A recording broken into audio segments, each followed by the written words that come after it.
Hello guys, welcome to my YouTube channel. Today I am going to discuss about the topic Miller classification of sputum color. तो Miller classification of sputum colour में हम patient में देखते हैं कि patient का जो sputum है वो किस कलर का है। उस बेसिस पे हम डायग्नोज करते हैं कि पेशेंट को बैक्टीरियल इन्फेक्शन है या कोई क्रोनिक डिजीज़ है या फिर उसे अदर कोई प्रॉब्लम है। तो इसमें जो मिलर क्लासिफिकेशन ऑफ स्पूटम है, इसमें जो है जो स्पूटम है वो 4 कैटेगरीज में डिवाइड किया गया है। सबसे पहले म्यूकॉइड, म्यूकोप्रिलुवेंट, प्रिलुवेंट एंड ब्लडी। जो म्यूकॉइड होता है उसमें स्पूटम का कलर क्लियर और वाइट होता है और ये इंडिकेट करता है कि पेशेंट को जो है नॉन इन्फेक्शियस कोई कॉज है लाइक क्रोनिक इन्फ्लेमेशन और एस्थमा टाइप COPD। और म्यूकोप्रिलुवेंट में क्या होता है, जो स्पूटम का कलर होता है वो येलो होता है, येलोइश कलर का होता है। ये जो है इंडिकेट करता है कि पेशेंट को कोई या तो बैक्टीरियल इन्फेक्शन है और या तो वायरल इन्फेक्शन है। और जो प्रिलुवेंट होता है इसमें जो स्पूटम का कलर पेशेंट में होता है वो ग्रीन और ग्रीनिश या येलो कलर का होता है और ये इंडिकेट करता है स्ट्रांगली कि पेशेंट को बैक्टीरियल इन्फेक्शन हो सकता है अप टू 90%।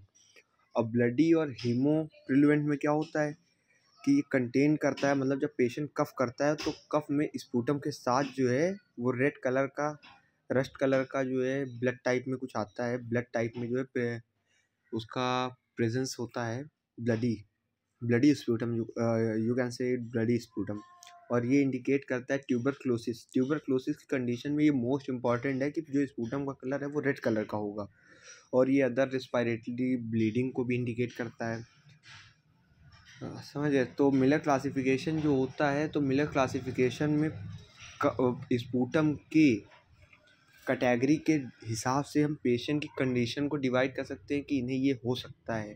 इसके लिए सबसे पहले पेशेंट को कफ कराते हैं और उसका कलेक्शन करते हैं, फिर देखते हैं कि उन्हें क्या प्रॉब्लम हो सकती है। और फिर देखते हैं कफ जो होता है, कफ के कितने टाइप होते हैं। जो कफ होता है वो 2 टाइप का होता है, प्रोडक्टिव और नॉन प्रोडक्टिव। प्रोडक्टिव कफ वो होता है जिसमें पेशेंट जब कफ करता है उसके साथ स्पूटम आता है, बलगम आता है। और नॉन प्रोडक्टिव कफ ऐसा कफ होता है, मतलब जब पेशेंट कफ करता है उसमें कोई प्रोडक्शन नहीं होता है, मतलब म्यूकस का प्रेजेंस, म्यूकस नहीं होता है, म्यूकस अपसेंट होता है। तो देखते हैं, आप जान गए होंगे प्रोडक्टिव और नॉन प्रोडक्टिव कफ क्या है। तो प्रोडक्टिव कफ जो होता है, प्रोडक्टिव स्पूटम और म्यूकस फ्रॉम लोअर एयरवे। मतलब जो पेशेंट होता है वो कफ करेगा तो लोअर एयरवे में, मतलब स्पूटम जो होगा वो प्रोड्यूस होगा लोअर एयरवे से, लंग के ब्रोंकियल ट्यूब से। कॉमन कॉज क्या है इनका, रेस्पायरेटरी इन्फेक्शन हो गया इनका कॉमन कॉज, COPD हो गया, एस्थमा हो गया, स्मोकिंग और क्रोनिक ब्रोंकाइटिस और पोस्ट नेसल ड्रिप, मतलब नेसल में जब ड्रिप लगाई जाए इसकी वजह से भी हो सकता है ये। Symptom, presence of mucus, green और bloody tinged, often accompanied by chest congestive और वीजिंग।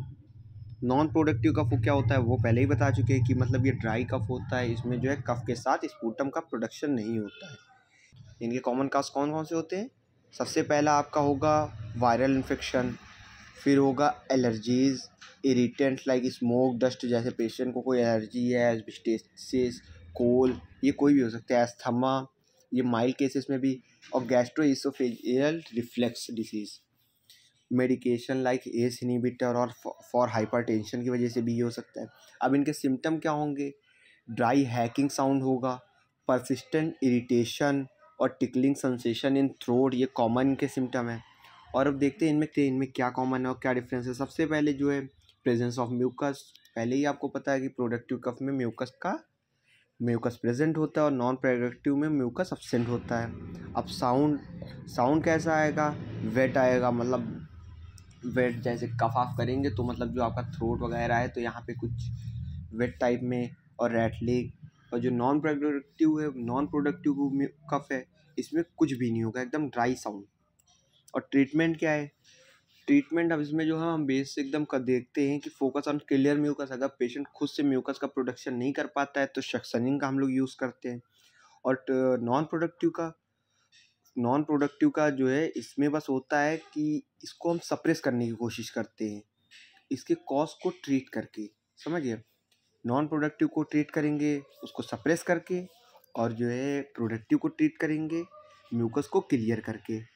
तो ये बस एकदम कॉमन सा है। तो thank you for watching my video at the end अगर आपको वीडियो अच्छी लगे तो आप लाइक, सब्सक्राइब और कमेंट ज़रूर करें। और अगर आपको कोई आगे इसके मतलब और थोड़ा डिटेल चाहिए तो आप लोग बता सकते हैं, कमेंट कर सकते हैं, हम इसके आगे की वीडियो और बना देंगे।